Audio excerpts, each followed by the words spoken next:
ஒரு அழகான கிராமத்தில் ராமு என்ற ஏழை விவசாயி வாழ்ந்து வந்தான். அவன் மிகவும் உழைப்பாளி, ஆனால் அவன் வாழ்க்கை சிரமங்கள் நிறைந்ததாக இருந்தது. ஒரு நாள் காலை அவன் தனது வாத்துக்கூட்டிற்குச் சென்றபோது அங்கே ஒரு முட்டையை பார்த்தான். அது சாதாரண முட்டை அல்ல, அது முழுவதும் பொன்னாக ஜொலித்தது.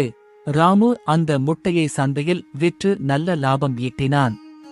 தினமும் ஒரு தங்க முட்டை கிடைக்கவே ராமுவின் வாழ்க்கை மெதுவாகச் செழிப்பாக மாறியது.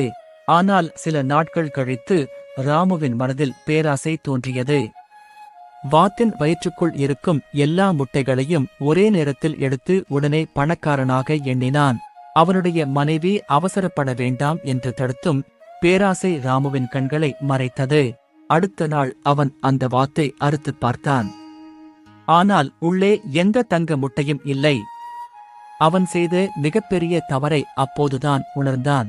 தினமும் கிடைத்த தங்க முட்டைகளையும் இழந்த ராமு மீண்டும் ஏழையாகிவிட்டான்.